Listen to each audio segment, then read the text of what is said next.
یارانە خێزە کوردەوارە سربەخۆ وعدەم دابوو کە ڕووداوەکانە هەرێمە کوردستانە عێراق یا کوردەوارە داگیرکراگە لەلایەن کۆرپۆریشنی عێراقی بکەمە وانەیە پەروەردەکردنە ڕەجولانە سیاسی کادرە سیاسی بۆ مردمێکی بێ ئەزمون کریاگی بێ تەجروبە کریاگ و بێ شوناس و بێ هیما و بێ هەیکەلی گەورە لە دنیای ئەمڕۆوە. هاوکاتە لەگەڵ ئەوە ڕووداوەکانە فلستین و ئیسرائیل دەسی پێکرد، شەڕە پرۆپاگانداییە جیهانی دەسی پێکرد، خوێندنەوەهای پڕ لە حوب و بوغزی دوولایانە دەسی پێکرد، بەڵام لەم سەرزەمینە و لەناوە ئەم مردمە چون ئیماژێک لە ماگە لە ئینسانە گەورە، چون تەسەورێک نییە لە چۆنیەتی هەڵس و کەوت بەسریایینۆ بە حوب و بوغزەکانی کە پەیمانی تەزریقەکەن. ئەم دیبێتەش بە خوێندنەوەی ڕووداوەکانە ئەمڕۆ تەدریسێک ئەکات لە ڕەجولانە سیاسی لە ئایندا داهاتوو ئێستا تا سەتحێک قەبارەی مردمە کورد واتە سەرۆ تا نەناو ئەم خەڵکە کەسانێک پەیدا بوون کە ئیماژیان بوێت. مهمە کە تۆ ژیانە ژینکریاگە کۆمەڵایەتیت بە تۆ ئەزمونێک بدات، وەگەرنە تۆ دەست لە ئەزمون بۆش و بەتاڵە. مثالێک بەمە خدمەتتان ئێژێت، کابرایەک خەریک بوو لە ئاوێکا ئەخنکیا، یەکێکی تر هاتبوو نەجاتی بدات، دارێکی بۆ درێژ کردبوو، دەیگوت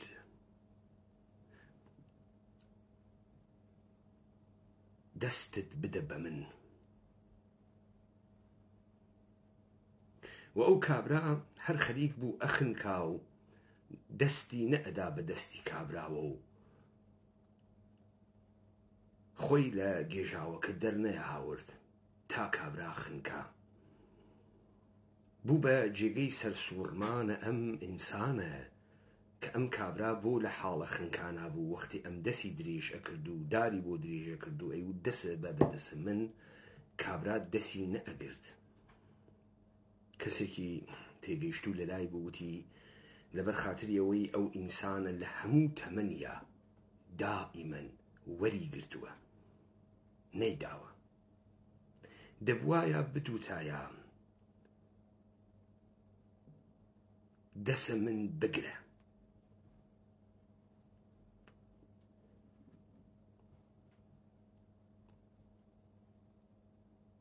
ئینسانێکە لە ژیانیا فێر نەبوو بێت زەرەر بکە، ئینسانێک لە ژیانیا فێر نەبوو بێت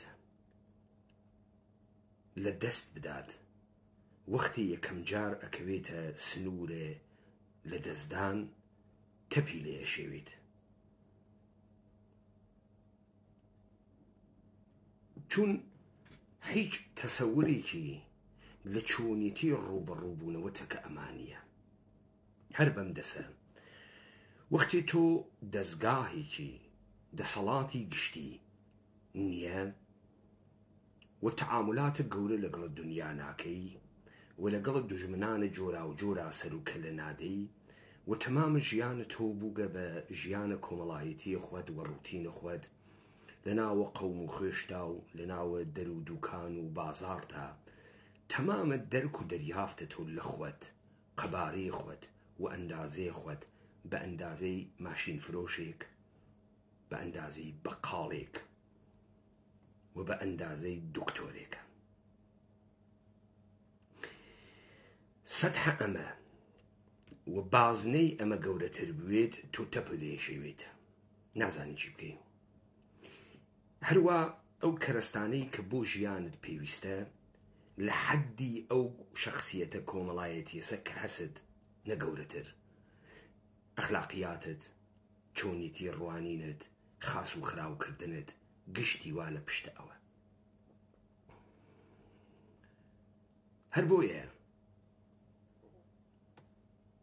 بۆ دانەیە کورد فرە ڕاحەتە. ئیمڕۆ عەلی خامنەئی بڕواتە ئەولاوە و حەمڕزای پەهلەوی بێت و ئیجازەی پێ بدات هەر جۆرێ دڵی وا پێوە لەباس لەبەرکە، هەر جۆرێ پێی خۆشە ژیانە کۆمەڵایەتی خۆی بکات. زۆر ئاسانە. دایرەی تەخەیولە ئەو ناگونجێت کە ئەو ئەتوانێ بڕوات لە جێگەیە حەمڕزای پەهلەوی دانیشێت، ئەو بۆ ئیشێ لە دوورۆ دانیشێت و حەمڕزای پەهلەوی تەکباتە بەرەو.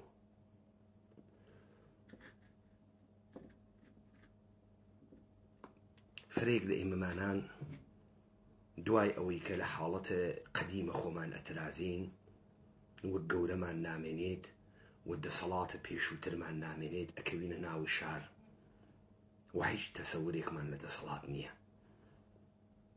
بۆیە ئەخلاقی کە تێمانە دروستی ئەکەن ئەخلاق حاکمیەتە کە تێمانی دروسەکەن و من تێمە سەر ئەمە. ئەم ئیماژە لە من گەورەترین خزمەتە وابن بە ئینسانە کورد لەم دەورە و لە دەورەیە ڕابردووا کردم. من یەکسری دیبێتم کرد لە ژێرە ناوە لە بە شوێن گەڕانە کوردەوارە ون بووە. لە هەمان کات مثالم هاوردەوە لە سۆناتەکەی شکسپیر کە ژێ When to the session of sweet silence تات I summon up remembrance things past. ئینسان بێ مێمۆری، بێ بیرەوەری، بێ هەیکەلگەلە جۆرا و جۆر هیچ ئەزمونێکی لە ژیان نییە.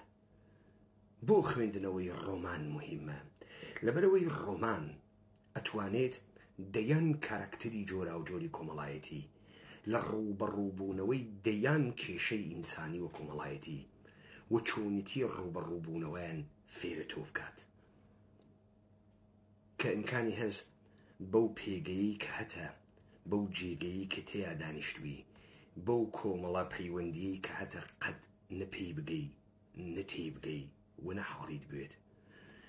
بۆیە ئاڵۆگۆڕکردن تۆ لە ناوە کۆمەلگایەکی داخراوی 100 کەسیە بە ناوە ژیانە لادێ یا 1000 کەسیە بە ناوە ژیانە عەشایری، وەختی تۆ هەڵە دەکێنێ فرە دەداتە مەترۆپۆلێک وەکو پاریس، فرە دەداتە مەترۆپۆلێ وەکو بەغا، وەکو داران، وەکو قاهرە. تەجروبەکانی ژیانە تۆ ئەگۆڕیت. بەرەبەرە تۆ ئەوەڵ دەحفە زۆر سادەی، بەڵام یەواش یەواش فێرە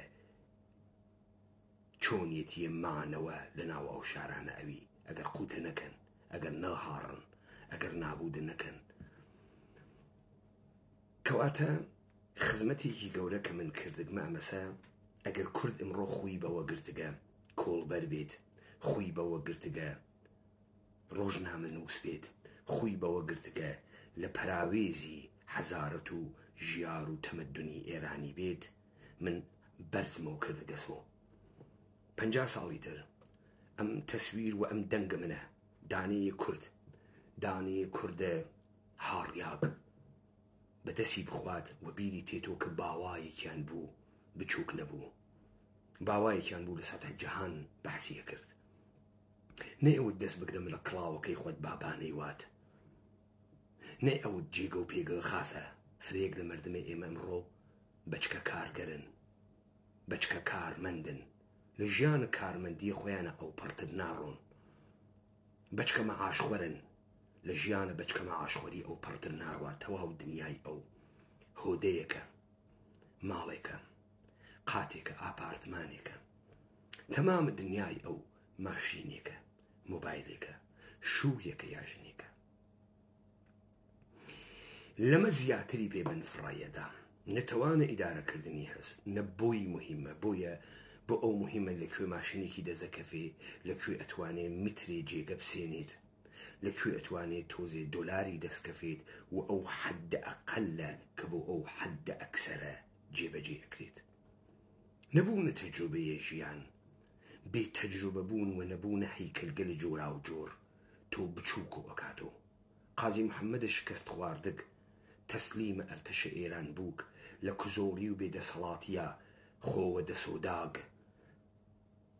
و ئیعدام کردیاگ هیمایەکی شکستە. کەرکووکێکی تەسلیم کردیاگ هیمایەکی شکستە، ئاشبەتاڵێک هیمایەکی شکستە. ئەوەی پەیکەرەی حەزارەتت تازە دائەنێ لەسەر ڕەوایەتە تازە دەستگای بۆ تعریفەکاتەوە من تێمە سەری. بەڵام پێشووتر ئەم مقدمانە ئێژم کە متوەجه بوون دەرس ئەوەڵ. چاوەکانتان نەتان خەڵەتێنێت لە پەسە پشتە هەرەنچێ لەم دنیا ئێوە تماشاکەن، لە پشتە هەر شتێ لەم دنیا هەست ئینسانێ دانیشتگە.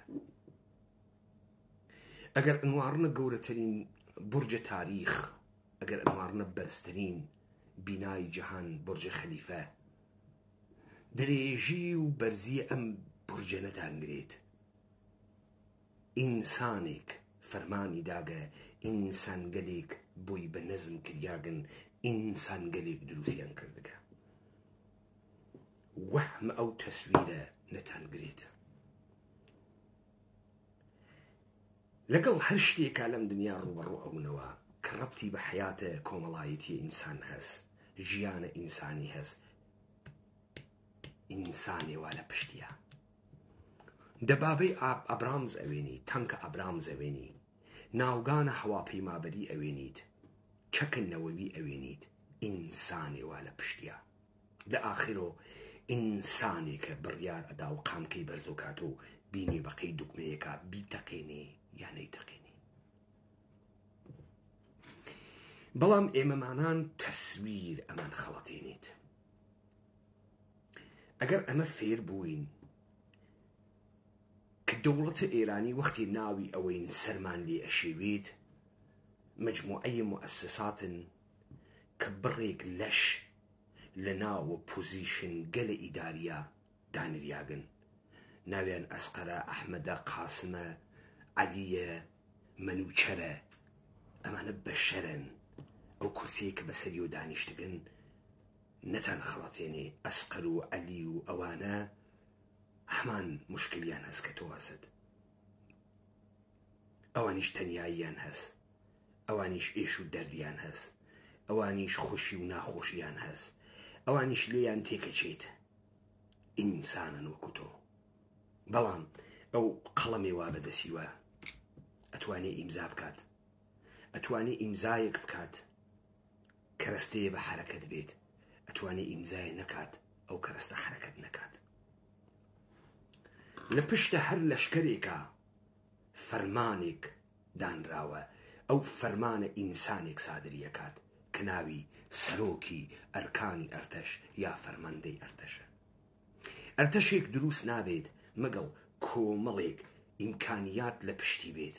یەک، سەرچاوەگەلە ئینسانی، کانزای ئینسانی. دوو، کانزای مادی. سێ، لۆجستیک و تەدارۆکات. چوار، پرۆپاگاندا، تەبلیغات. پەنج، مەشروعیەت، ئیدە. تەمامە ئەمانە دەستانە دەست یەکتری تا پۆتینی سەربازێکی عێراقی دروستکەن، تا پۆتینی سەربازێکی ئەمریکایی دروستکەن.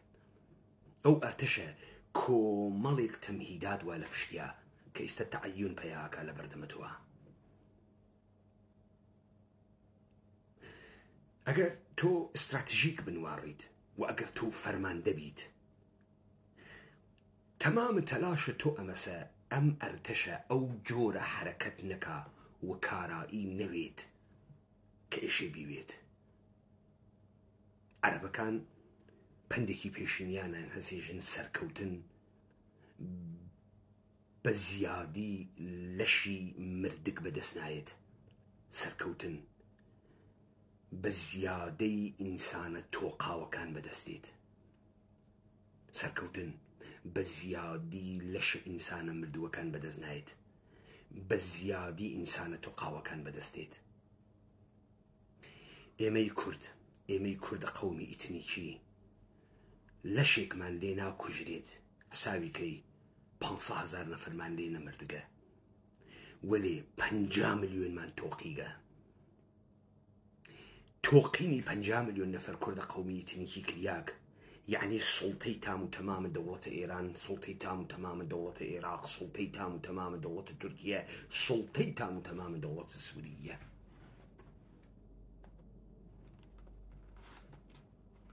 جا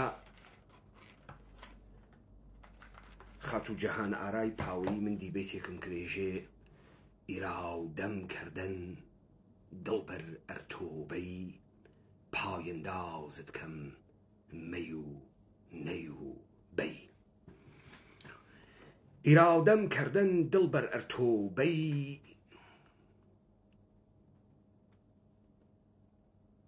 پایەندازت کەم مەی و بەی و نەی.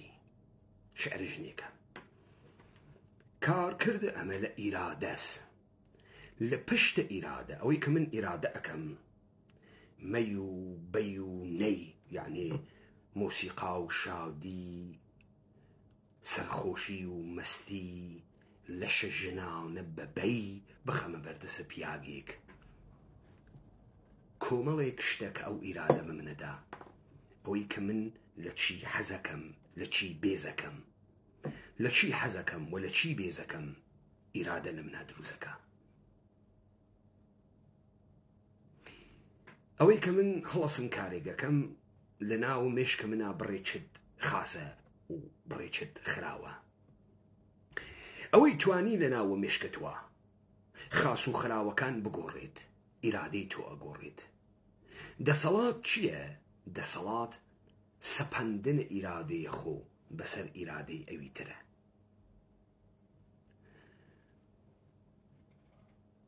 مانەکردنەوەی ئازادی لیبراڵی لە تۆماس هابز و تا جان لاک ئەمەسە ئازادی سەلبیە، ئەوەی کە شتێک لە مەسیری چەمانەوەی ئیرادەی ئینسانە بۆ ئەکتە ئازادی دانەنرێت. هیچ شتێک نەوێتە هۆی چەمانەوەی ئیرادە. مەسەلەن ئەگەر تۆ دەمانچەی بنی بەسەری منەوە و بە من بێژی ئیشەی $10,000 پێبێ وەگەر نعت کوژم، دانە ئەو $10,000 لەلایەنە من بە تۆوە، ئەو جار ناوێتۆ ئەوەی کە من ئازادانە ئەو ئینتخابم کردگە.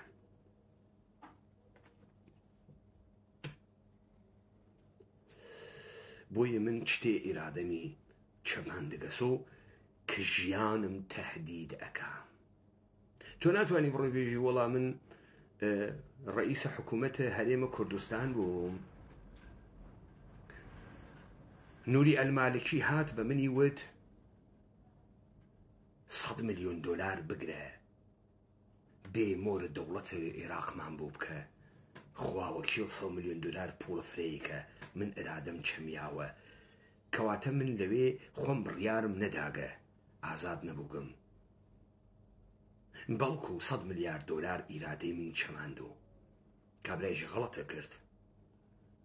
نا، ئیرادەی تۆ لە ڕاستایە شەهوەتی چەمیاگەسۆ، نە لە ڕاستایە تەهدید بوونە ژیانت.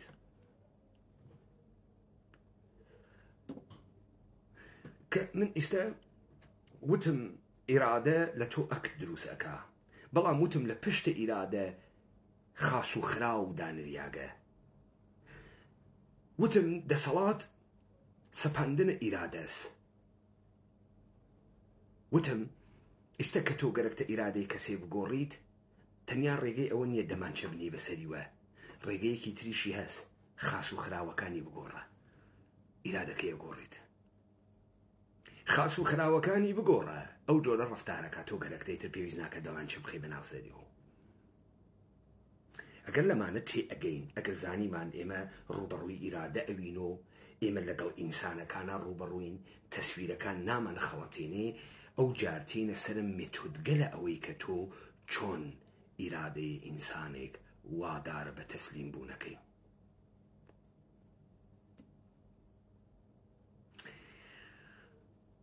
دەمانچێ چواردەخۆر بۆ سە دەورە خۆت و بڕۆ دەورە دارتوویەک لە هەورامانە، دەمانچەکەت دەبینە و ڕێزە دەمانچە بتەقێنە، بێژە تووی سەگباب، ئیمساڵ دووتون تووە سوورەم پێ نەدەی، ڕێزە دەمانچەت لێ ئەدەم، تووە بووی مهم نییە.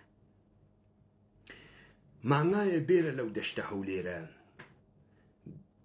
گوێرەکەکەی بێرە بەردەمی بێژە ئەگەر ئیمشەو دەلی ترشیرم پێ نەدەی گوێرەکەکە سەرەوەڕم مانگاکە بووی مهم نییە سەری بۆڕە. بەڵام دانێ ئینسان بگرە مناڵەکەی بێرە بەردەمی بێژە ئەگەر وەکو گا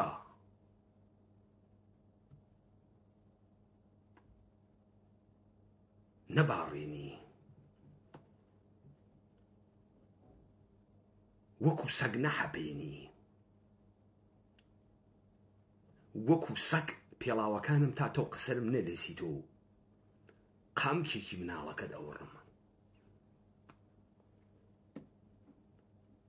تۆ ئیرادە دەچەمێتەوە چون نەتوانی فکرکەی چون ترست هەست و تۆ کارەکەی و ئیمکانی هەست ئەو کارە بکەی و ئیمکانێکی فرەی هەست بیکەی.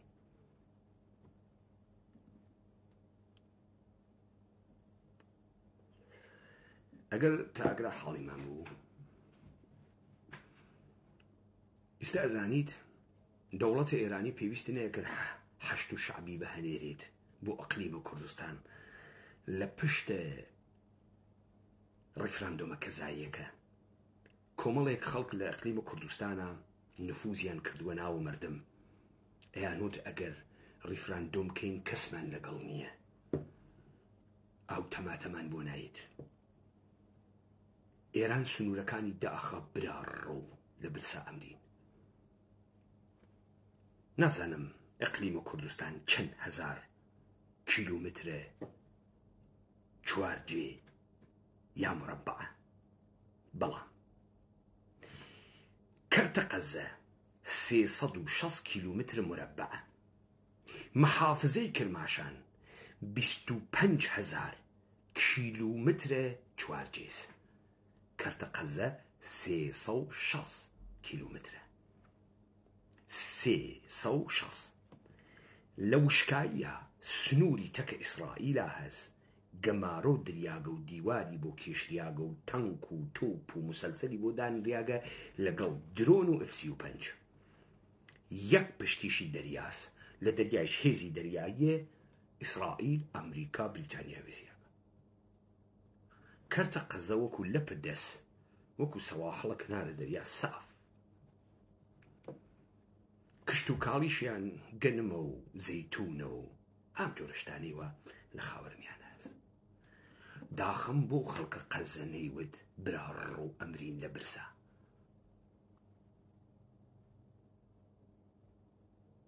360 کیلومتر بەقەدەر ڕانیە ناوی بەقەدەر هەڵەبجە ناوی. چۆن ئێمە 6 ملیۆن تۆقاومان هەست لە ئەقلیمە کوردستانە، 3 جێگەی وشکایی گەمارۆ و دریاگە بە ئیسرائیل، 1 جێگەی دەریاس دیسان گەمارۆ دریاگە هەم بە ئاو هەم بە هێزە ئەرتەشیە بریتانیا ئەمریکا و ئیسرائیل. ئەی چۆن ئەوانە ئەتوانن بژین و ئەژین وەلێ مردمە ئێمە بە شاخ و بە داخ و بە ئاڵڤجەڕ و بە حەیوانات و بە کەرتە کوشت و کاڵ و بەم گشتە زەمینە باشە 6 ملیۆنی ناتوانێ بژین. ئێمە مردمە فاسدێکین یا ئێمە هێرشمان کریاگەسە سەر بەر لە کەڵەشینکۆف بە شتێکی تر. بۆ خاترەوەی تێتان گەێنم کە ئستراتژی بۆ مهمە. من ئیدعام کرد لە ناوە خاوەرمیانە ڕەجل سیاسی نییە. ئیدعام کرد لەم سەرزەمینە کوردەوارە قەت ڕەحبەر مەوجود نەوەگە کۆمەڵێ فاسدیان هاوردگە بە ناو ڕەحبەر معرفیان کردگە بە کورد. ئەم ئیدعانە سابتەکەم. من ئیدعام کرد ئێمە نە فەرماندەمان بووگە نە ژێنەراڵمان بووگە قەت نەمان بووگە نە ئستراتیژیستمان بووگە. چەلەحانیکەر و قسەفرەکەر و درۆزن و خۆنەمایش دەرمان تا دڵە گەرەکوێ ئیستێشە هەست.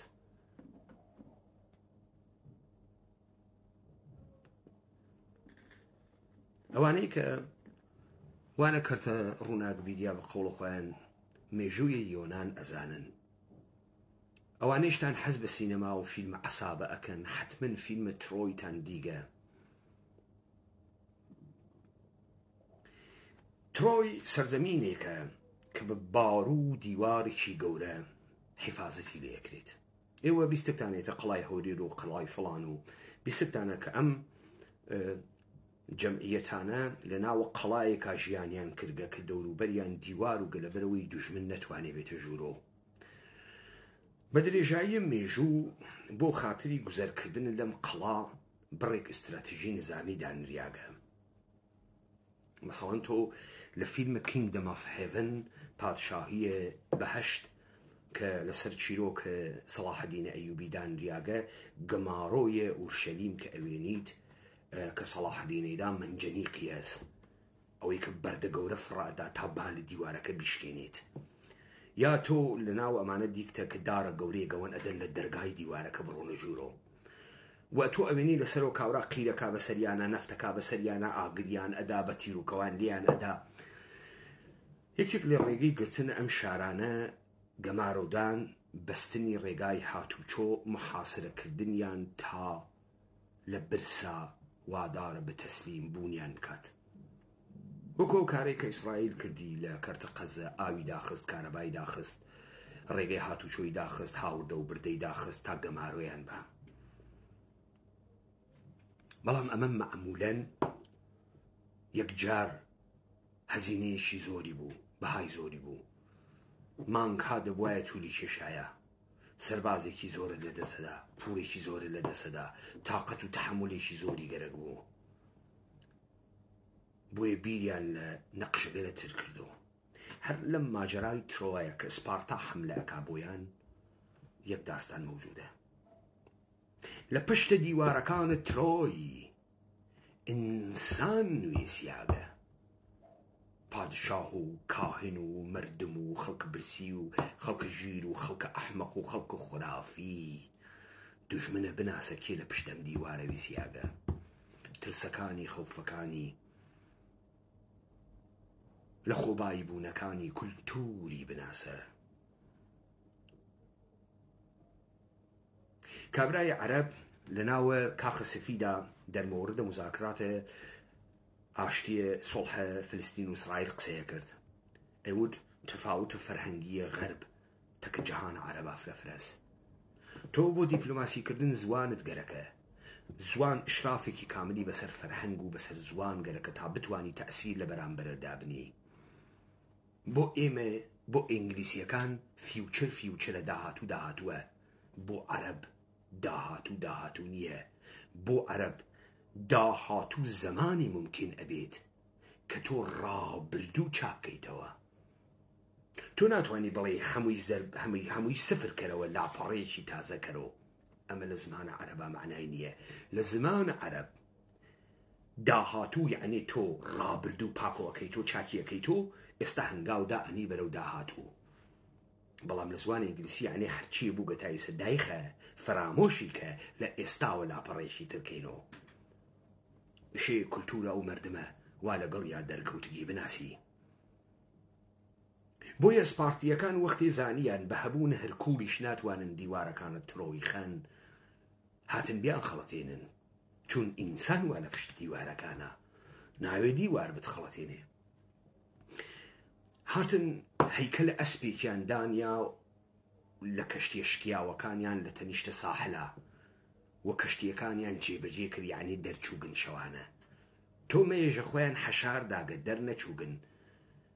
کاهینەکانە ترۆی وتیان ئەمانە شکەستیان خوارد و ئەو ئەسپە هەدیەتە و شانس بۆ ئێمە تێرێ. ئەسپەکە بێرنە ناو، ئەسپەکە پڕ بوو لە سەربازی سپارتی لەگەڵ هێرکوڵە چوونە ناوە دڵ ئەسپەکە.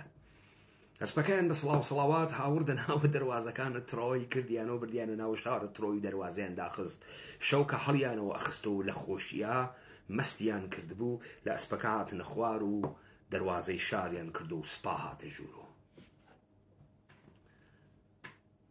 ئەسپترەوە لە ناوە ئێمەمانانە ئەدەبیاتە حیزبیە کوردبازیە.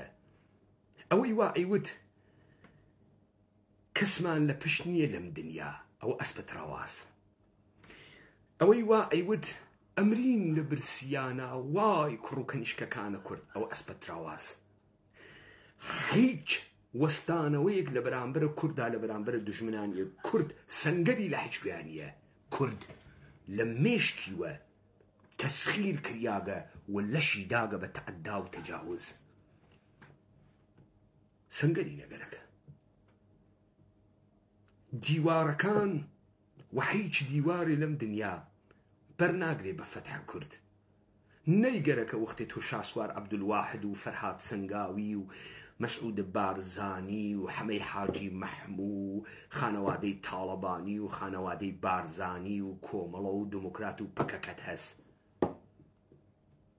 هیچ دژمنێک بە هیچ هێزێک پەلامارە بە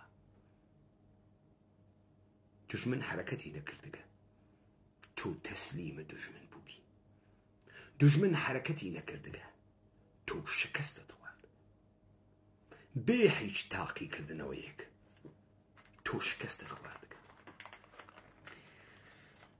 ئەرێ کوڕینە ئێوە کەستان دیگە لە شەوە زەماوەنیا بە بووکەکەی بێژێت بووکەکەی بێژە وڵات و پیای چاکێکی خاس بە قووەتی بێژێ تاز من هیچێ نییە عەلی ئەشرەفنە دیگە زەوی جوو تەکاوە بێگاواسن تایستە پیاگی واتانە دیگە دیکتانە پیاگێ بێ بەلای ژنەکەی و بێژێ قووەی جنسی من هیچ نییە سایزە ئەلیەک بەردان نەدیگە ڕەهبەرانە ئەحزابە کوردی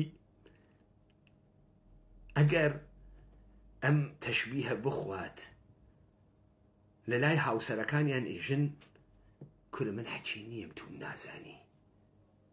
نازانی محەممەد ڕزا تارانی چ سایزێکی وا پێوە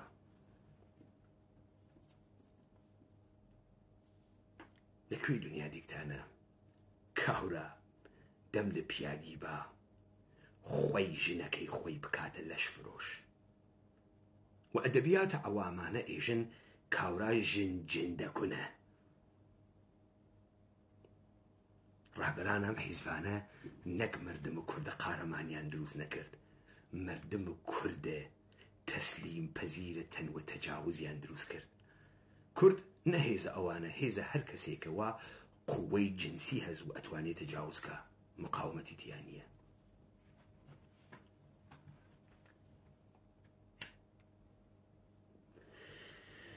ڕێگەی چەماندنەوەی کەواتەی سەیمە تێگەین کارل فۆن کلاوزویتس ئەفسەرێکی پایە بەرزی ئەرتەشە ئەڵمانە پرۆسی بەر لەوەی کە ئەڵمان دروست بوێت ئەرتەشە پرۆس کە لەگەڵ ناپلۆنی شەڕی کردگە دۆکتۆرینی شەڕی تعریف کردگەسۆ باوکە ناسیۆنالیزمە مقاومەتە بەرخوەدان ئەمەی توێژی بەرێخۆ ئەدەم بەرخوەدان سەرێکیان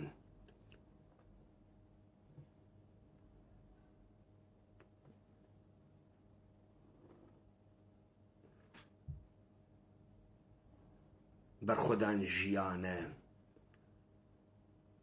سەرهەڵدان ژیانە ئەم بەرخۆدانە هەنە کارل فۆن کلاوزویتسە ئەمە غەی کلاوزویتسە ئێژێ شەڕ امتداد سیاسەتە و شەڕێک کە سیاسەت لە حاز نەکات سەر ناکەوێت دەرنەتیجە ئێشە ئوسولە سیاسی لە ناو شەڕە ڕعایەت کرێت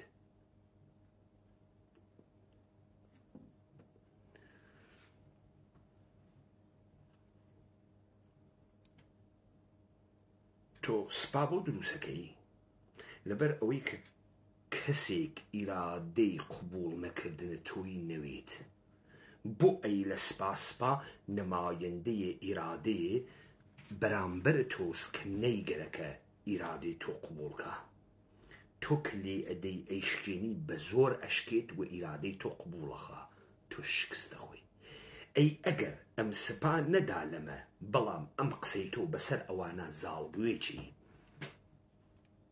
پیرۆزیە سەرکەوتنە بەڵام چەپەڵیش نییە و قێزەویش نییە و خوێنیش نەهاتگە و وێرانیش نەوگە و ئەگەر لەمە تێگەیت و فەهمیت شەڕ یعنی چەمەندنەوەی ئیرادەی بەرامبەرت، ئەوجا ئەفەهمی چەمەندنەوەی ئیرادەی بەرامبەر ڕێگەگەلە مختلفی هەست. یەکێکیان تیر و تفەنگە، یەکێکیان و یەکێک لە ئەهرۆمە بچووکەکانی بە نمونەکردنە لەشە فیزیکیە کوژراوە. تۆ کە پەلامارە وڵاتێک ئەدەی نەتگەرە کە تەمامە ئینسانەکانی بکوژی و بن بڕیکەی. ئەی کێ کارکە؟ مسکۆیە بێ جەمعیەت بە چ دەردە ناپلئۆنیە خوارد؟ هیچ. بۆ ناپلئۆن مسکۆی جێهێشت لەبەرەوەی کەسی دیانە بوو. ئەی ئەگەر 2 ملیۆن کەس لە مسکۆ بوایە ناپلئۆن جێهێشت؟ نە. بۆیە من ئەپرسم شەڕکەرەکانە عەرەب کە هاتن ئێمەیان بوو سۆڵمان کرد ئەحیانەن حەملەیان کردە کوێ؟ لەکوێ کۆمەڵی 1000 کەسی کوردیان گیر هاورد؟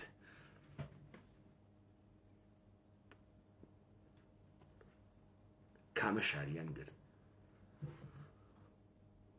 ئەگەر لەمە تێگەین ئێستا بەرەبەرە من خەریکم ورودتان ئەدەم بەوەی کە ئێستا تۆ وەختی ئیژی ئستراتیژیە شەڕ ئیشی بیر لەوە بکەیت و چۆن ئیرادەی بەرامبەرت ئەچەمێنی تۆ بە قسەی خۆش، بە وەسوەسە، بە تەتمیع، بە پاداشت، بە پارە، بە ژن و سێکس، بە پیاوی زەریف، بە چی ئیرادەی کاورە ئەچەمێتۆ. هەر ئەوەنەی کە کڵاشینکۆفێک، بۆمبێک، سارۆخێک لە دەریای ئەحمەرۆ ئیرادەی تۆ ئەچەمێنێتۆ، هەر ئەوەنە دەفتەرە دۆلاری ئەیچەمێنێتۆ.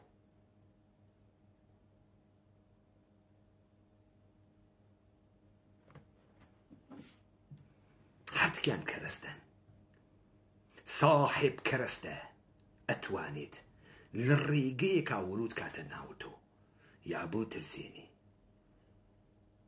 یا پاداشتەکە، یا وەسوەسەتکە.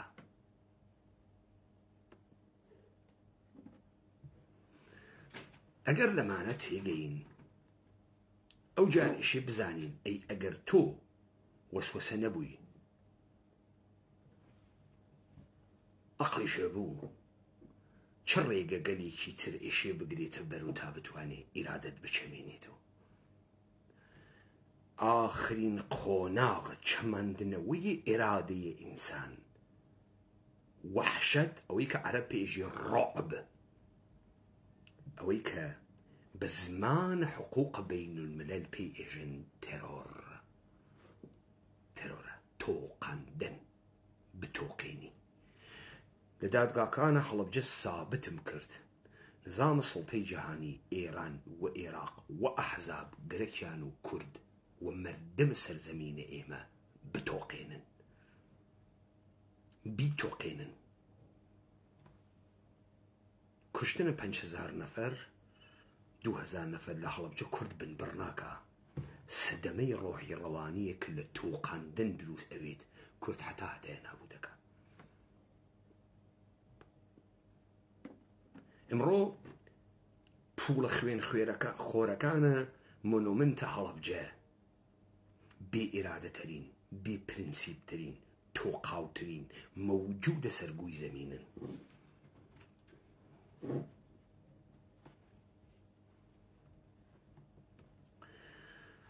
ئەگەر وردە وردە خەریکین لەمانە تێئەگەین و وردە وردە خەریکە حاڵیمان ئەوێ و ئێوە بە زوانە جافی بەم زوانە خۆمانە تا ئیستە لەم قسانتانە نەبیست کە بۆتان نەکریاگە دائیمەن قسەی چکلیت و پشتە پەردە و زلهێزەکان و ئەم قسە مفتانتانە بوو کریاگە بۆ ئەوەڵین بار ئیماژێک ئەوێنن لە ئینسانێک وا لە سەتحە عالیا تەدریسە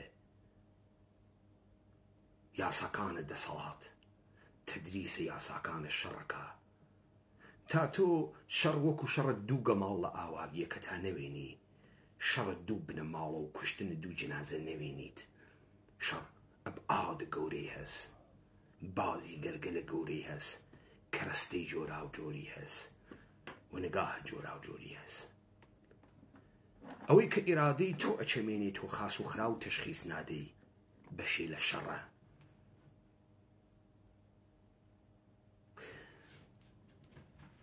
با من متوجهتان کە منزورم چییە؟ ئەوەی لە دنیای ئمڕۆ ئیتفاق کەوتکە ئەمەسە کە بۆ یەکەم جار ئینسانەکان ئەوانەی وانە ئوروپا فێرە سیستمێک بوون، فێرە ئەکسچێنج بوون، ترید بوون، بیریان لێ کردەوە دنیا بکەن بە بازاڕ خۆیان. ئەم دنیاکردن بە بازاڕە خۆیانە یعنی پاککردنەوەی قەڵەمڕەوەکانە خەڵکتر. بۆیە ڕۆشنفکری ئوروپا لەسەر فیزیکە نیوتۆنی و مێکانیزمە جەهانی شروعی کرد بە ڕۆشنگەری و فەلسەفیدەن. ئەم فەلسەفیدەنە لە ڕاستای چ بوو؟ لە ڕاستای بە جیهانیکردنە بەهاکان بوو تا بتوانن سنوورەکان لابوون. لە ژێرە ناوە بە جیهانیکردن تەمامە قەڵەمڕەوەکانیان پاکۆ کرد و بوو بە قەڵەمڕەوە بریتانیا، فەڕەنسا، بلژیک، هۆلەند تا سەردەمانە ئینقلابە فەڕەنسا. لە ئینقلابە فەڕەنسا بۆ ئەوەلین بار یەک اتفاق کەوت، قاویان کرد لە مردمی وتیان یاڵڵا بێن بۆ دفاع لە ئینقلاب، چەک بگرنە دەست. ناوی ئەمیانە نیان ناسیۆنەلیزم، زۆر و بۆریان جەم کرد، ئەسڵ حیاندا دەسی پیانوت جبهەی دفاعکردن لە ئینقلاب. بەمە وتیان ناسیۆنەلیزمە بورژوازی. ئەرتەشە فەڕەنسا کەوتە ڕێ ناوە دڵ ئوروپا.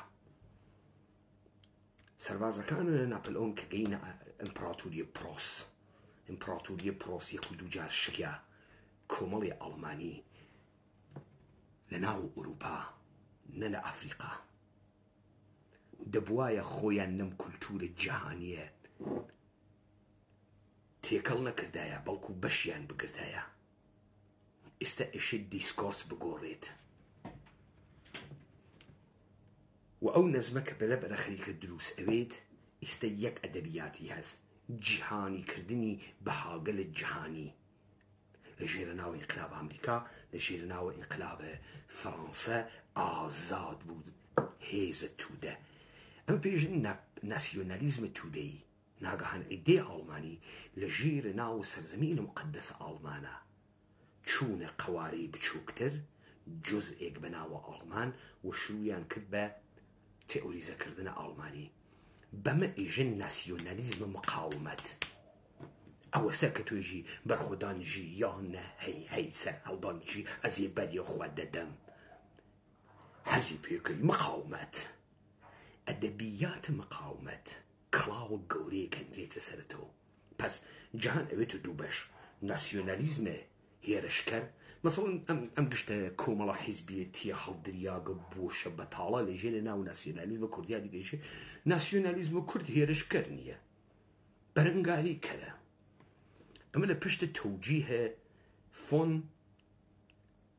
کارل فۆن کلاوزویتس تێ کێژێ فۆڵک مقاومەت ئەکات لە مقاوڵە سڕینەوە و ئەرتەشە ئیمپریالیستیە. ئەوێت و چی؟ ئەوێت و مقاومەتە لە بەرامبەرە ئیمپریالیست. ئێستا تۆ دوو جۆر ناسیۆنالیزمت هەست. ئەوەڵی ئستعمارەکە لە ژێرە ناوە بە جەهانی بوون، دووەمی لە ژێرە ناوە مقاومەتە ملەتێک مقاومەتەکە. ئەوەڵی هێرشکەرە، دووەمی مقاومەتکەرە، دووەمی مقەدەسە. دووەمی بە چه کەڵکێکتێ؟ لەگرا کەلەمەیە کە بۆ دروستەکەن بە ناوە ئستعمار. دەرکە ئێمە لە ئستعمار غەڵەتە. ئێمە پێمان وایە کۆمەڵی ئینگلیسی هاتکن چیمان هەیە بیدزن. نەکاول، ئەمە دەرکە دروستێک نییە. نهات کە چیت هەیە بیدزێ، فقط بۆ دزین. ئەوەی کە پێئێژن ئستعمار تۆ نایوێنی دروستکردنە بازار، مناسباتە بازار، سیستەمە بازارە. تا ئەو کالای خۆی بێنێ مەواد خامە تۆ بووامە زیلە تۆ ناکە پوڵ مەگە نادەوە نەوتەکە پوڵ مەگە نادەوە توتونەکە لەگرا بە هەرزان لە تۆی سێنەی کاتە کالای ئاخر تێری تۆی داتۆ بە تۆ ئەوەی تۆ نایوێنی ئەمەسە تۆ فکرەکەی ئەیت زیلێت نایت زیلێت کاولتی کردگە سیستمی بەسەر تۆ دانیاگە تۆ حاڵی نییە چی لێ قومیاگە هەر ئەمە وەختێک نەزمەکە دائەنێ ئیسێشی قاچی کێشێتە دەرەوە بەخۆی ئێژێ ئستعمار بە ئەدەبیاتە ئەڵمان ئێژێ ئەدەبیات مقاومەتە ضد ئستعمار تاگراگرتە ناسیۆنالیزم ئێرانی ناسیۆنالیزم عروبە ناسیۆنالیزم تورکی لە مەرحەلەیە ئەووەڵا ئەدەبیاتە فۆلکیە نەنەیشنی ملیگەرایی کە بە فارسی تەرجمە ئەوێتۆ لە فۆلکە ئەڵمانی وتێت لە ناسیۆنالیزمە و لە ناسیۆنە فەڕەنسەوی نایت ملەتە تورکیە لە فۆلکە ئەڵمانی تێت با بزانی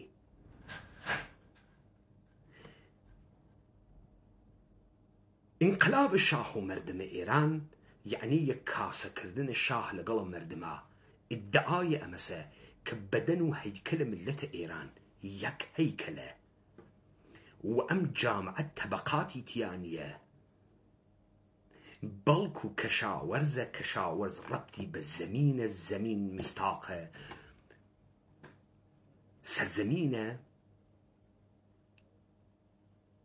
و شاه و خەڵک وەکو یەکوان دەرنەتیجە کۆمەڵگای ئێمە یەک بەدەن واحدە توێژی تیانیە نە تەبەقەی کرێکاری واتیە نە تەبەقەی سەرمایەداری واتیە انقلاب شاه و مردمە ئێران چ بوو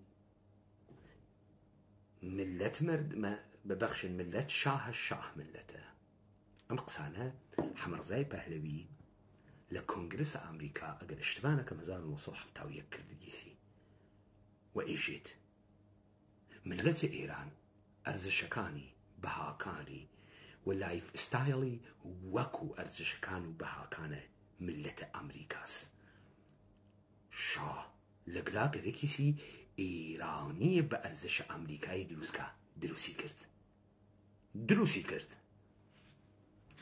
تخيل الشاه وخيال الشاه لملة إيران أو يبيجي التمدن الجديد رازكا كومري إنساني دروس كرت امرو خيانا ناسنو أم إنسان إيران يعني امرو محصول التمدن الجديد الشان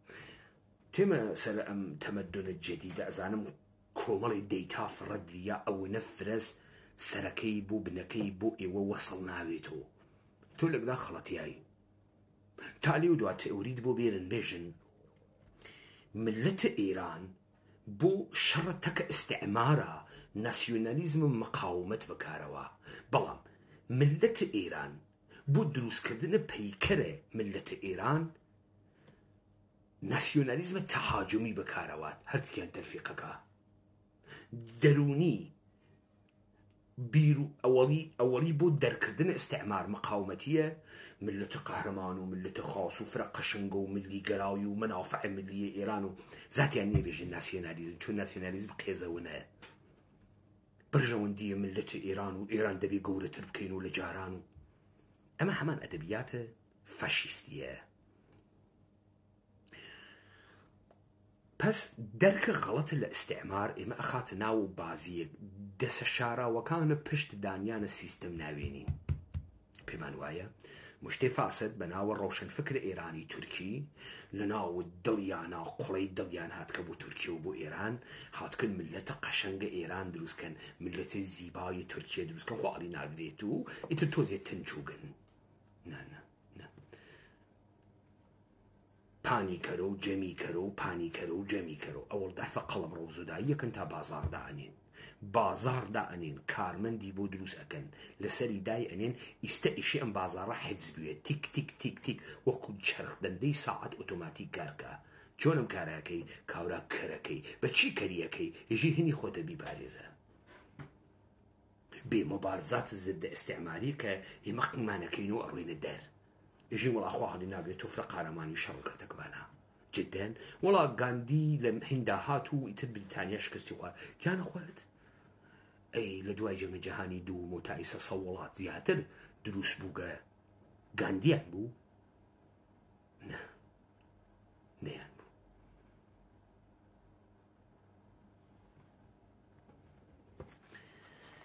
أجر لما حارمان بو من فقد جركم بو لو تجربية زيستقصب كم كلمة حارمان نية لخوي وبوجينو دجمن خمان شقل خمان هدين چون جورمان نية أوي بومانيان دروس كرجا مشتي سخيفن جاسوس دولة كانن ميكروبن ككرياج لسجيان إيما تا إيما هلسو كوت غلط بكين تا إرادة من بتشميتو بأوي في شكل كان تقاندوي برامبر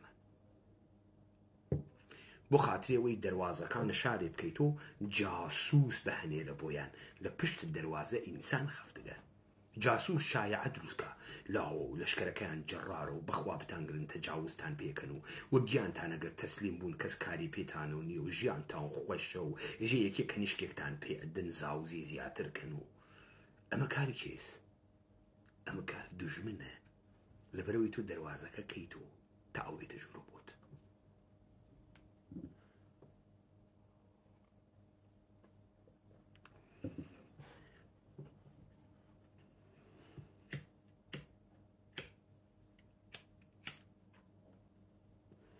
بە ئێوە وتم ڕێگەی چەماندنەوەی ئیرادەی ئینسان فرەس مثالێکتان بۆ لێ بەم ئێمەی ئینسان لە هاوردنە دەلیل زوانمان قاسرە زوانمان کار ناکە ناتوانین دەلیل بێرینەوە سەختە بۆمان دەلیل هاوردن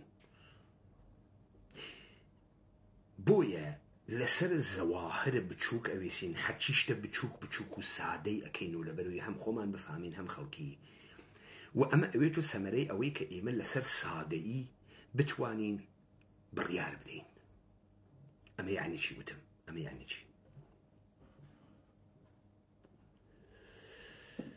من قسەکەم کابرا و منیژی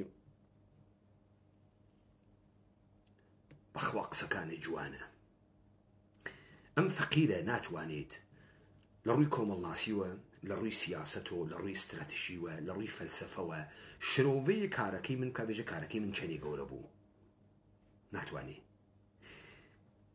ژێ بەخوا کارەکانە جوانە چۆن دیبەی جوانە یا مەسەڵەن باڤڵ لە کۆنگرە تێتە دەروێژە کۆنگرەیەکی جوانمان بوو چون باڤڵ ناتوانێت ئستدلال کە ئیژی جوانە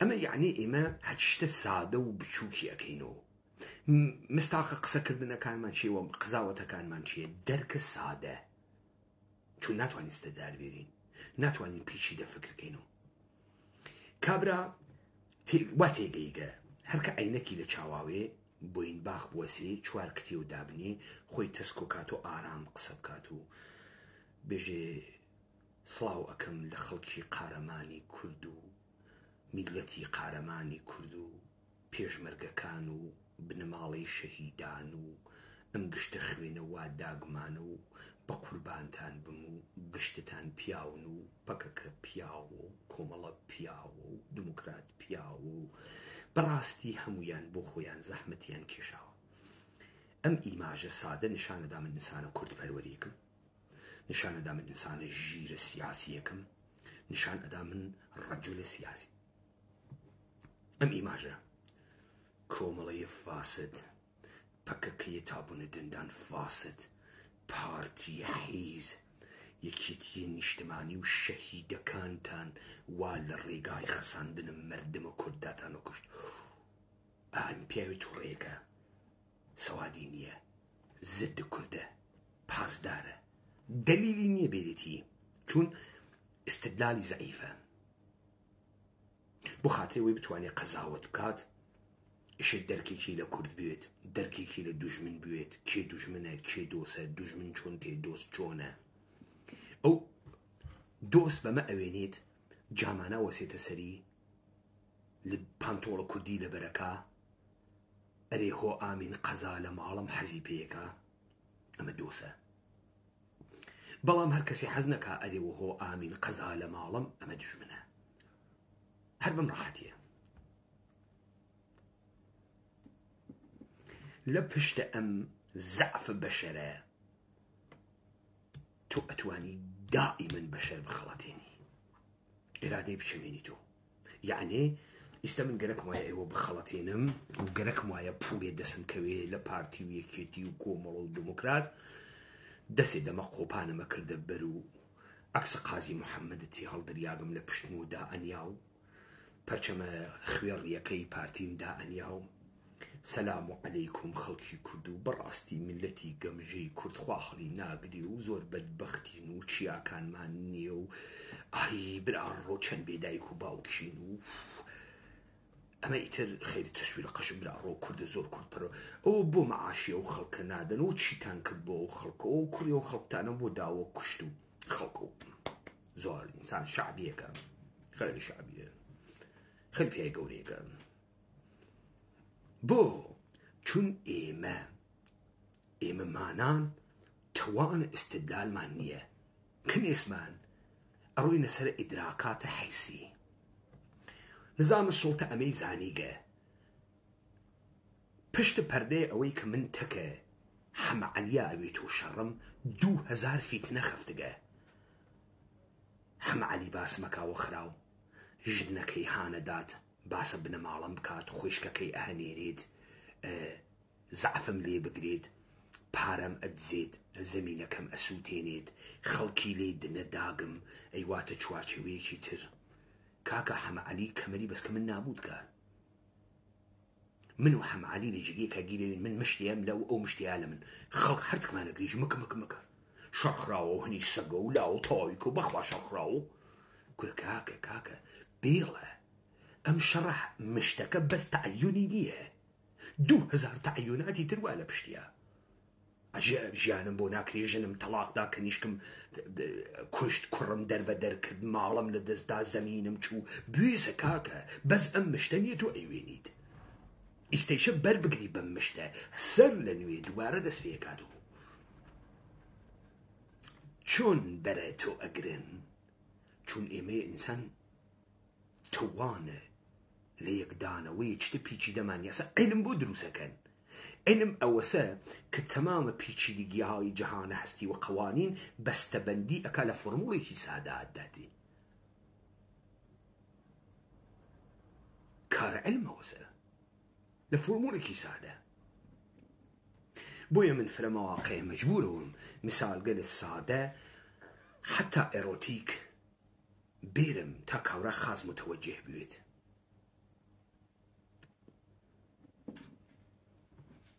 پس یەکێک لە ڕێگەهای چەماندنەوەی ئیرادە خەڵەتاندنە چاوە ئینسان گەلێکە کە ئەکسەرەن قووەیە، ئستدلالیان زەعیفە. کاورا هەڵەگەڕێتەوە من ئێژێ تۆ عەلیە خامنەی هەناردەکتی، یەکێکی تر ئێژێ من لە هیتلێرەکە، هیتلێر، یەکێکی تر ئێژێ ئەمە ئێژێ عومەرە خەتابە. سوال لێکە ئێژی چۆن عەلیە خامنەی منی هەناردە؟ ئەکەوێتە حەپە حەپ ئەچیقێنێ و حەپە حەپەکە یا ئەیوهە الناس بێن ئەمە عەلی خامنەی هەنارگیسی.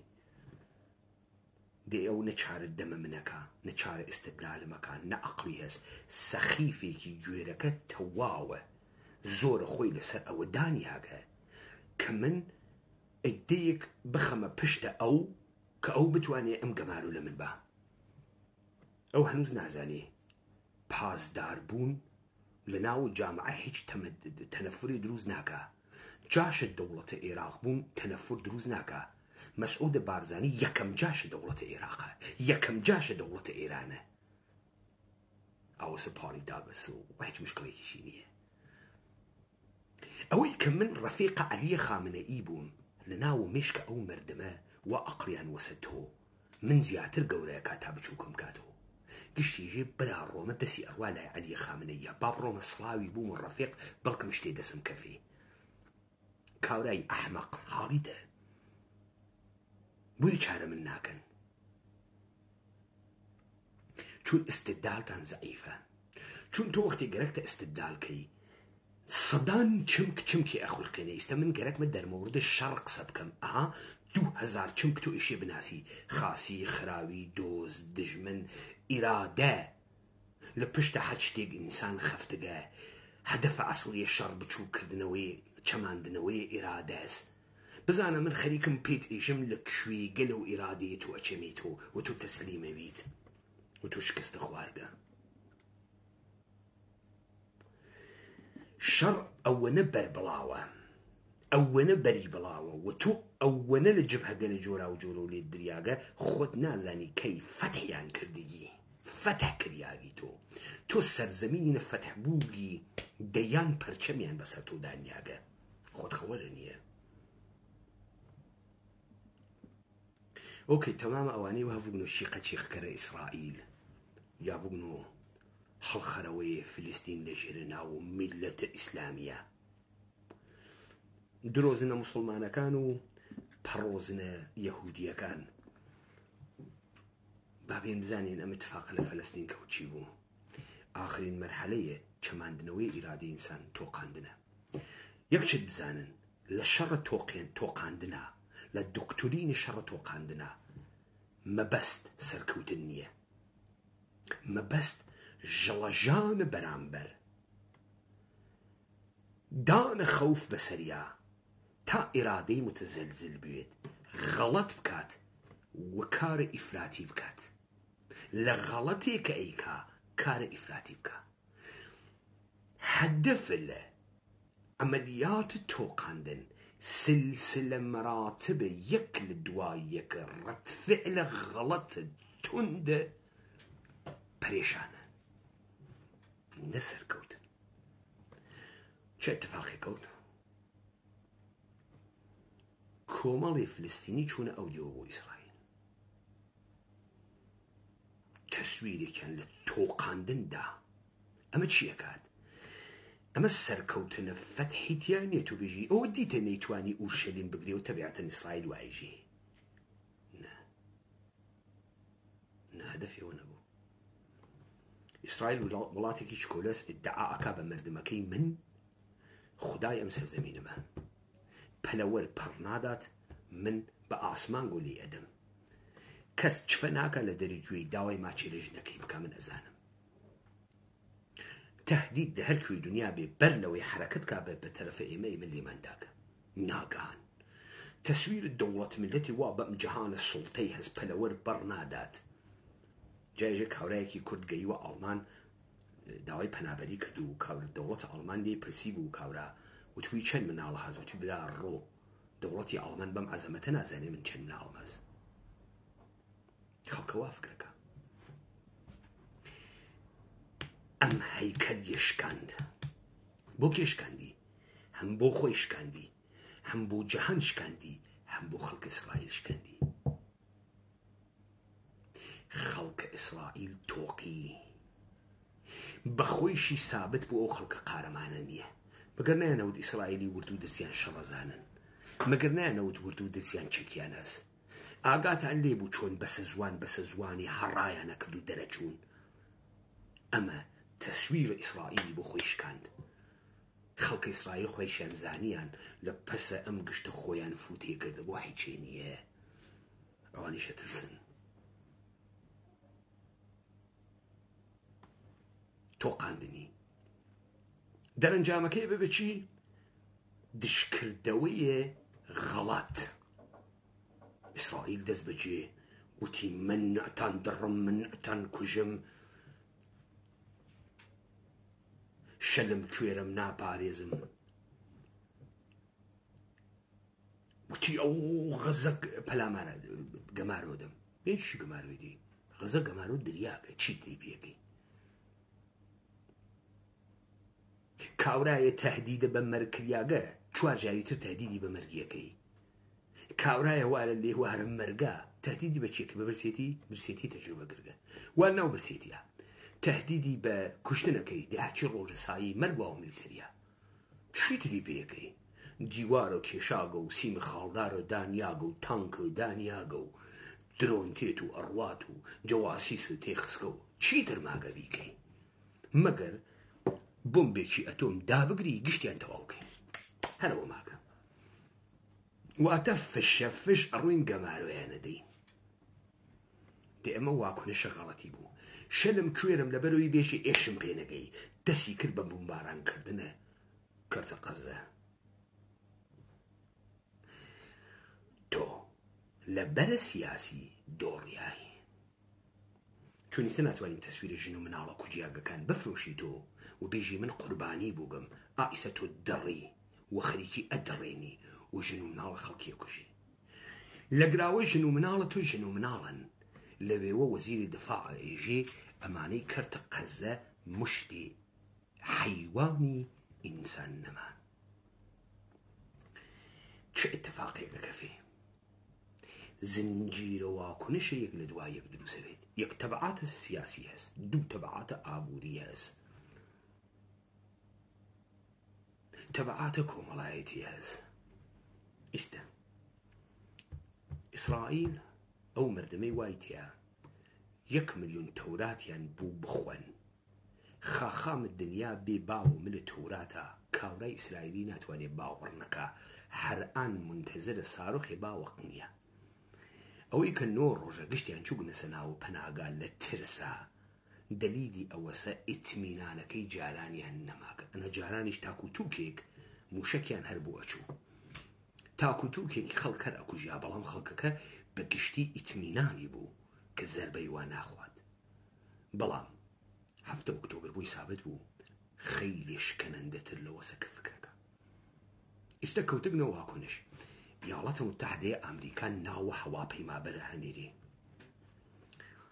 تۆ ئەگەر کەرنەوی ئەم کارە کە ئەیکەی مردمە فلستین گەورە ئەکا بچووکی ناکاتەوە من پەیمانە حەیدەری نییەم ڕەهبەرە ئاخێزە کوردەوارە سەربەخۆ نییەم 1 ملیۆن جار وتمە ئەگەر پیاگن بێن بمگرن بمکەنە گوانتانامۆ بۆ من کە ئیمڕۆ ئیمکاناتە وەسیعە مادیەکەم لە بەردەسانیە یەک تەبلیغات و پڕۆپاگاندا مەتنە ئاخێزە تەقێنێتەوە چه خەبەرێ لەمە گەورەترە بێژن پەیمانە حەیدەری ئیاڵەتە متحدەی ئەمریکا چوو گرتی بۆ گرتی چۆن ڕەهبەرە ئاخێزە کوردەوارە سەربەخۆ بوو 2 ملیۆن نەفەر گوێی تێژەوێت و بزانێ ئاخێز چێژی ئەڕۆنە شوێن ئەوەی کە بزانن ئاخێزیژی چی دەیخۆ من هەر جەم ناکرێم و ئەو نەزلە و ئەمریکا ئێژێت ناوە هەواپەیمابەر ئەهەنێرم بۆ خەڵکە قەزە خەڵکە گەمارۆ دریاگە لە سجن کریاگە 360 کیلۆمتریە سەیرە زەربە بکە دێ تۆ پێ دوایە خەڵکە قەزە بچووکەوێتەوە یا گەورەوێتەوە ڕۆحیەی لە دەسەدا یا ڕۆحی ئەگرێ کورەوە کوردی ئێژێت دۆسی ژنەکەم ئەگەر پیاگوێ داخم لێنای بریتانیا ئێژێ ناو ئەهەنێرم ناوشکەن ئەهەنێرم شەڕیان کات ئەمە ئیرادە دوو لە میشە بەختیان ئیستا خەڵکە فلستین پەرچەمەگرێتە دەسەوە ژن نظامە سڵتەی جەهانی بە ئاشکراترین دەموچاوی پەلامارە ئێمەی داگە ئێمەی ڕۆڵە و ئەمریکا و ئیسرائیل پەخ لە هەر کە بکەن کونیە خۆی پێیانەکە وەلی ئێمە ئێشمان پێگەیانگن هێزمان بۆ دێرن خەیلی بەری جەهانیەکە ئەوە وا دروسەکات کاورای چینی لە پکەنە پلامارە کاردارە سەفارەتە ئیسرائیل لە داوە ئیکوژێت خەیلی مهمە خەیلی مهمە تاکە ئێستا ئێژێ گەرەکمانە بڕۆینە ئەودی و بیگرین چی بگری کوێ بگری بیگری چی بوێت ئەی تۆ نازانی ئیدە ناتوانی فیشکی پیابنی ئەزانی تۆ بڕۆیتە ئەودی و گەرەکتە کێ پاکەیت و بزانە کاورای ئەحمەق تۆ لە پشتە سنوورەکانە قەزەوە تانکە دانیاگە و هەواپەیما و دانیاگە و سەرپازە دانیاگە ئەرێگەل و ئێوە دیتان لە قەزە 100 نەفەر سەرباز سەنگەربەندی ناوی خیابانی کردوێ نە نەمایشە حیزانەکەی پارتی و یەکێتی و کەرکووکتان وا لە بیرە پیرەژنی هاورد و خنەخن ئەیوت شەڕەکەین حیزەکانە قەندیل چی لە بیرتانە ئەفرینتان لە بیرە پیرەژنیان هاورد و ئەو سۆنەس و خنەخنیە هاتووی و ئەزیە بەریە خۆ دەدەم و ئەزی ئاخێ خۆ بەرێنا دەم و ئەزیە بەریە خۆ دەدەم فرد جرتیان کرد و دەرچوون لە بیرتانە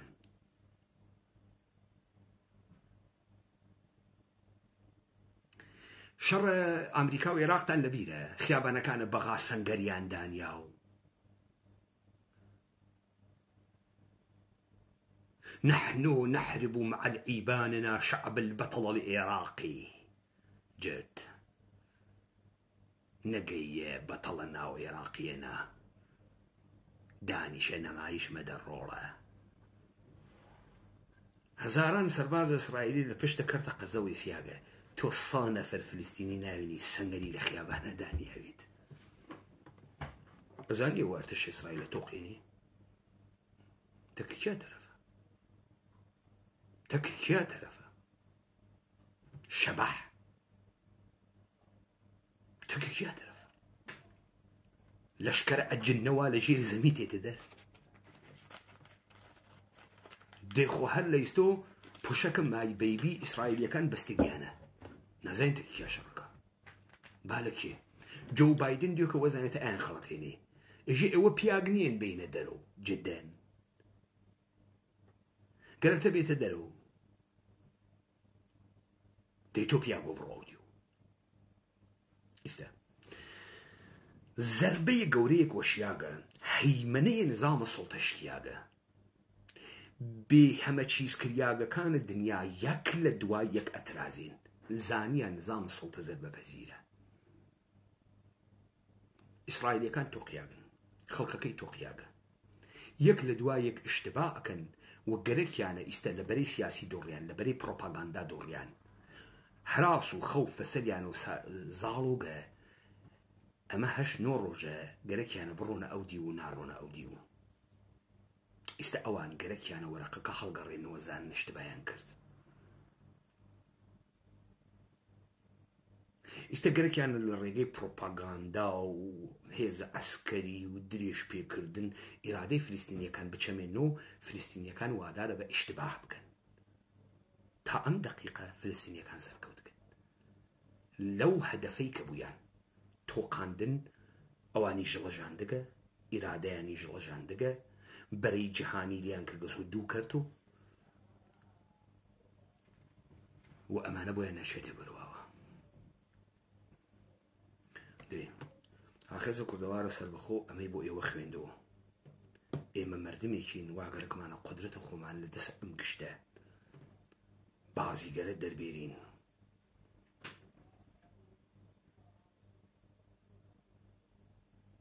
من إيوه متوجه كرد كأم جريانة بيج قل إرادة فلسطينية كان دسي عجكزيد يعني چون خير إيماج قوريك دروسة كان لشكست بو أمريكا بو نظام السلطة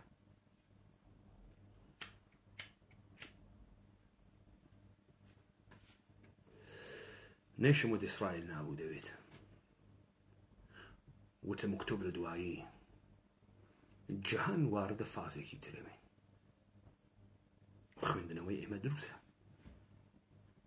والزربيكي كاراي كشنديان وشاند كحالة هاجيقا كي خاص نابيتو بالكه اگر فلسطيني كان دروس حركتك يما دروس حركتك خلق دروس حركتك بريكي جهاني لمقابلة صلاة السلطة قال نظام السلطة دروزة بيت بيوستيش ناكات كاورا حركسيك بي لجيجيك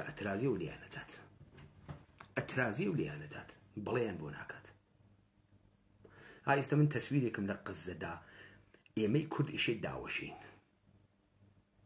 360 كيلومتر خاك قمارو درياق لچوار لاوة نايجي برسيمانوي نايجي امري نايجي بروج نكان مان جمعيتيان هجدة صالة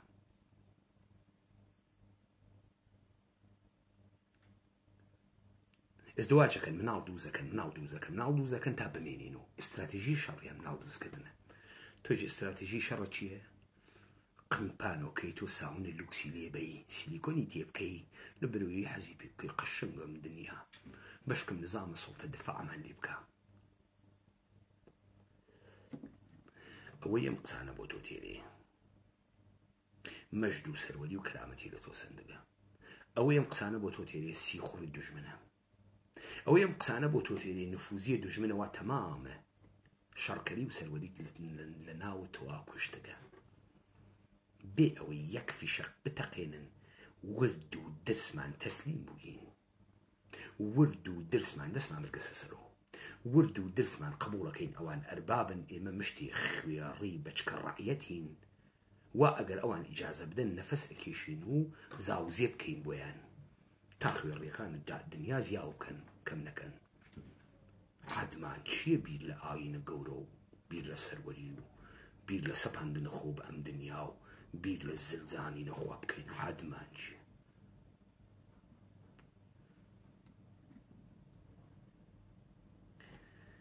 ئەمە تەسویرێکە بۆ ئێوە دروستیان کردن نەمادە ئەمیشە حکوومەتە هەرێمە کوردستانە پارتیە یەکێتیە کۆمەڵەس دموکراتە پەکە کەس ڕووناک بیرە هەڵسوڕاوانە کۆمەلگای مەدەنیە مەشاهیرە کوردە قەڵەم بەدەست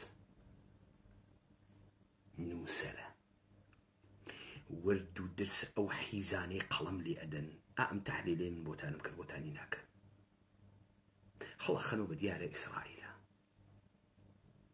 من هاتکم مردمە کورد سەرخەم ناتکم ژێریخەم من هاتکم کورد کەمە کورد قارەمان نە کورد تەسلیم بوو کە تەجاوز پێکریاکە خۆوە بچوو بزان ئێمە نە لە کەسێ لەم دنیا سەرترین نە لە کەسێ لەم دنیا بچووکترین ئەوە کوردیەتە ئێمەس دەریەخا چتە قەشەنگێکین خەڵک حەزمان پێکا وەکو ئێمە ویت یا تفمان تێکات وەکو ئێمەی لێنێت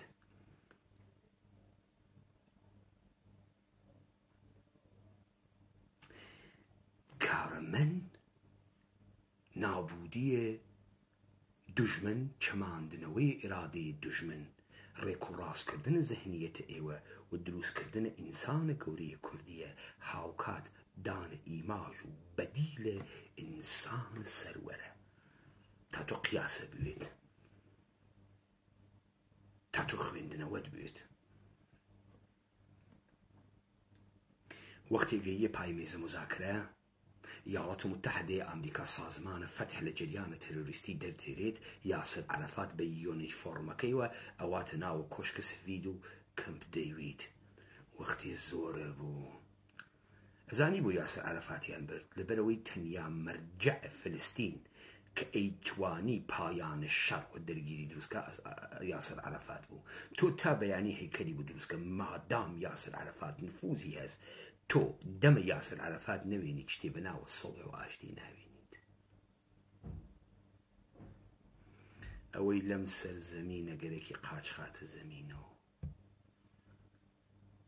ئێشێ موافقەتە ئێمە بگرێت ئەنا ناتوانێ ئەو سیگارە بفرۆشێ ئەمە ئایەندە پێتان ساب دەکا ناتوانێ ئێمە نەیەڵین بۆ کەس ناچێتە بەرەوە ئێمە نەیەڵین سەقامگیر ناوێ ئێمە تەئیدی نەکەین بۆتان ناچێتە سەرەوە ئەگەر ئەمتانە فەهمی یاڵەتە متحدەی ئەمریکا ئەمەی فامی ئسحاق ڕابین ئەمەی فامی ئسحاق ڕابین وتی ئەگەر یاسر عەرەفات مۆری نەکا هیچێکم قوبوڵ نییە ئێستا زانیتان ئەوە گەورەیە ئەوە نەبوو یاسر عەرەفاتیان بردە ئەوێ ئەوە وەزنە یاسر عەرەفات بوو چووە ئەوێ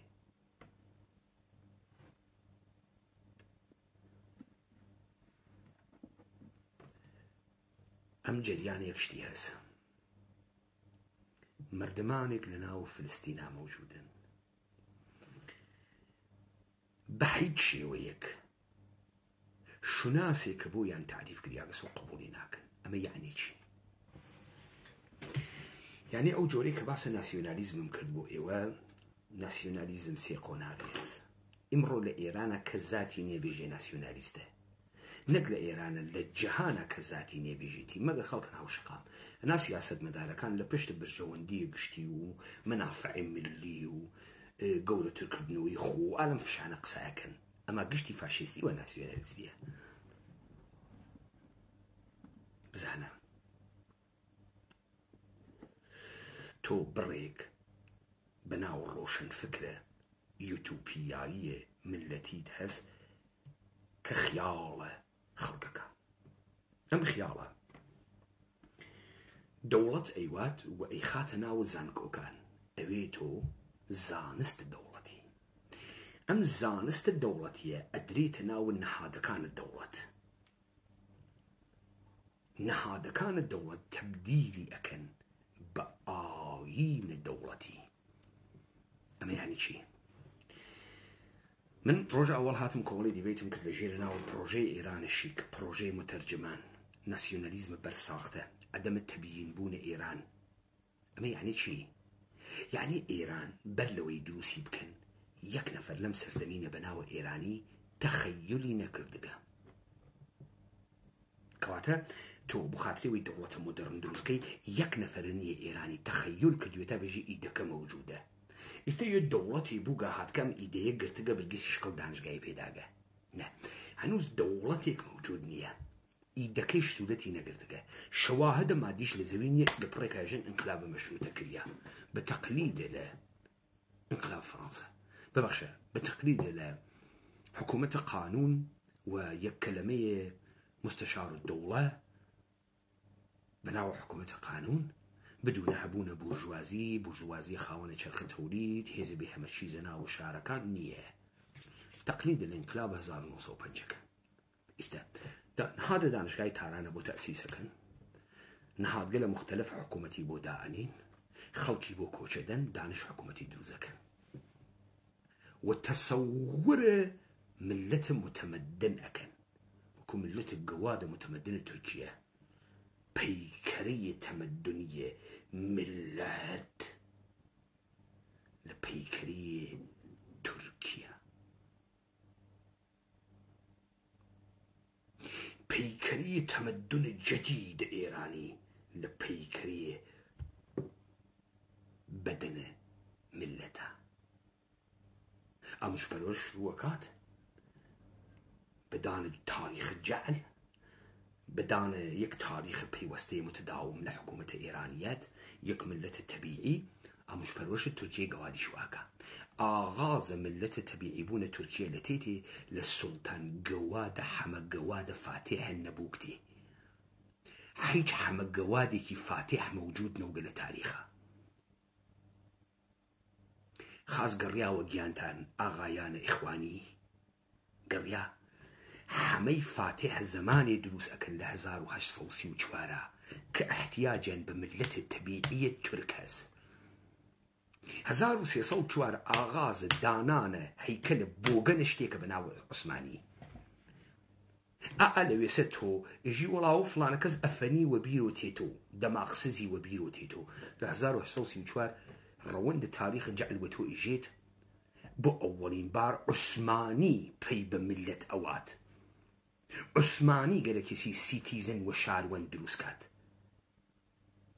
وإجيت إيمان لدواي سلطان حما فاتح قوادة ملة التركي و بجغرافياي كي خود مختارو إدارة كرياجين وهر مردميك لجير ناوة خود مختارية بومي خوي دروسكا استئشي بوينو يك بدنية ملة الترك أو سبيجن تنزيمات كومالي نادروس لسر زمين إيما حلص نويجن ولاو أفني وقو هربوقو لو دواي أويك أمانة قريك أنا ملة الترك دروس كان ولا أوانيك خود مختار بون حزيان بينا كرت قيامان كوكو أو سلامة بشرف بارزان وكو جي وكو خاندان السعودية حيز أما قشتي جعله دسكاري بوغ السيناريو وبروجي دولة سازية وملة سازية أو زانستي إيما بعنوان الزانست بحثية كينشية دانش الدولتية بوليس چكارز بوليس آيين التكراري دروزكا بخاص فيرتانكم كار الدين چيه كار الدين تكرار وسواسة تو مسلماني چيكي روجي پنج فرز نوجكي هر دحفة حواسي چيكي اروي تم مستراو تارة تقري دس أشوري تو آوكي تو قيم دستاو آوكي تو قيو دستاو قاچة أشوري تو مسخ سر أكيشي تي يك مشت كلمات تكراركي تو نية من فرز الدور ركاد نوج الصوح بوخوا تعالى الله أكبر دسقري قل هو الله أحد والله صمد ولم يلد ولم يولد ولم يكن له كفوا أحد سبحان ربي العظيم وبحمده تكرار 1 مليار إنسان ڕۆژی 5 دەفە ئەمە تکرارەکاتەوە. ئەسڵەن مهم نییە کە ئەم ئینسانە کە ئەمە تکرارەکات و باوەڕی بەمە بێت، حیز نەوێ، دز نەوێ، بێشەرەف نەوێ، سوخوەر نەوێ، گەواد نەوێ، لا ئیلاهە ئیلا الله ڕعایەت کاوە شەریک بۆ خوا قەراردانەدا. 1 ملیۆن خوای هەست، 1 ملیۆن خوا. ئەسڵەن مهم نییە کە ئەم نوێشکردنە محتەوای نییە، تکرار بێ محتەوا هۆڤیەت دروستەکە حاڵیتانە. ئەسڵەن دەوڵەتە ئێران بووی مهم نییە تۆ حیجاب ئەکەیتە سەر یا نایکەیتە سەر، ڕۆژک ئەگری یان نایگری. کارە پۆلیس خوڵقاندنە ئائین دەوڵەتی و هۆڤیەتە دەوڵەتیە ئائینیە دا ئەندرێت کە لە مەسئلەی ژیانە ئینسانە دەخاڵەت کە تەمام ئەرسەگە لە ژیانە ئینسانە. وەختی دەوڵەتە ئێرانی ئێژی تۆ حەقە نییە نان بخۆی مانگە ڕەمەزانە، نەبوو خاتری ئەوەی تۆ بواتە بەهەشت، بۆ خاتری ئەوەی تۆ وەختی ئەوێنی کەس لەم خیابانە دەمی ناجوڵێت و سوڵتەیە دەوڵەتە ئێرانە وێنیت. من بەگیان و ماڵ و ناموس و زەهنی ئێوە سەوار.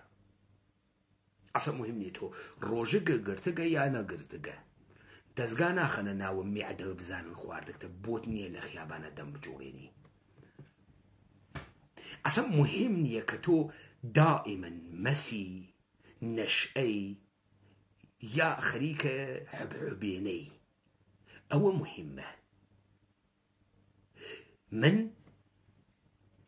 بە ئاینگەلە تکراری قدرەتە خۆم بەسەر تۆ ئەسەپێنم و تۆ ئەزانیت کە من قدرەتم.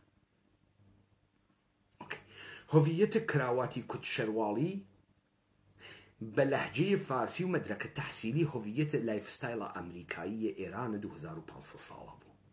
ورد و دەرسە ئەم مەردەمە ئەگرێم قسە تکرارەکات و مەدرەک گەراز مەدرەک بە بەها ئەزانێت. ئەمە ئاینهای تەئسیسی و ئاینهایەکە کە مد بوو و دەوڵەت ئەیکاتە مد لە جامعە. ئەسە مهم نییە محتەوای هەز یا محتەوای نییە. ئەسە مهم نییە تۆ کتێوە خەیتە پشتە سەر خوێندەکتەسەوە یان نەتخوێندەگەسەوە، ئەمە مهمە تۆ کتێوە سێنی خەیتە پشتە سەرە. متوجه بووی؟ هێزە پێشمەرگەی ئەقلیمە کوردستان هیچ ئەهەمیەتێکی نییە بوونی، چون هێزە پێشمەرگە ئەگەر هێزە ئاسایش نییە، ئەگەر هێزە دەژە تەرۆر نییە، هێزە دفاع لە ملەتە و سنوورەکانە ملەتە لە بەرامبەر دوژمنە خارجیە. هێزە گەوادە پێشمەرگە لە بەقاوڵ کام دوژمنە خارجیە خۆی جوڵێنێتەوە؟ سووریە، تورکیە، ئەمریکا، عێراق یا ئێران. 33 ساڵە دیکتانە هێزە گەوادە پێشمەرگە لە بەرامبەر هیچ هێزێکی خارجیە نەجوڵێتەوە. دەی پێشمەرگەی بۆ چییە؟ وە چی دەردێگە خوا؟ هیچ.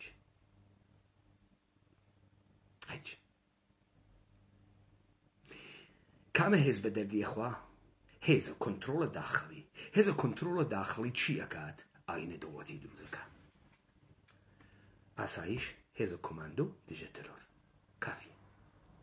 کافیە. بۆیە ئەمڕۆ باڤڵ بۆی مهم نییە بەو بەدبەختانەی واوت کێسی هێزە پێشمەرگە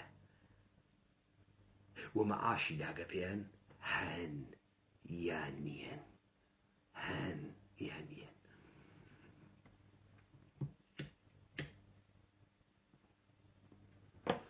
ئەو هێزە پێشمەرگە چەندێ پاتریۆتیکە. ئێوە دیتان ئیستا لیوایەکی هێزی پێشمەرگە بترازێ و بڕوا حکوومەتە هەرێم بگرێ بێژە ئێوە خائنن، ئێوە دروزنن، ئێوە فڵانن. نە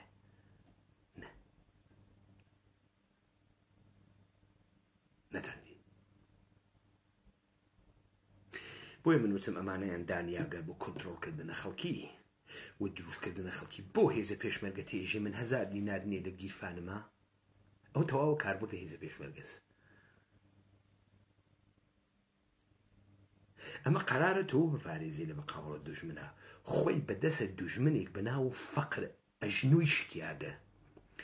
هێزە پێشمەرگەی تۆ بە چەکە میلان بە مدەڕعە بە هەمر لە مقابڵ دوژمنێک بەناو فەقرە ئەژنۆی شکیاگە دریاگەوە عەرز دێ قارەمان تۆ گەرەکتە چارە فەقرکەی نە بۆ خاتری ئەوەی دژمنێک بەناوە فەقر نەماخوا چی بکەین گشتمان پانیە و بکەینەوە بۆ دەوڵەتە عێراق و حکوومەتە هەرێم معاشەکەمان پێ بدات هێزە پێشمەرگە بەرە فەقر ناگرێ ئێمە کی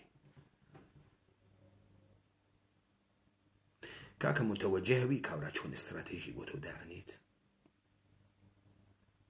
ئێستا ئێمەی کورد ورد و دەستمان گەورەمان نییە ناتوانین گەورە فکرکەین و ناتوانین بازیە سیاسی بخوێنین و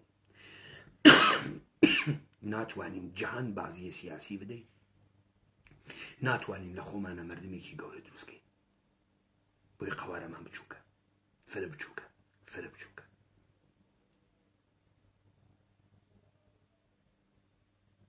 لا ئێوە خۆش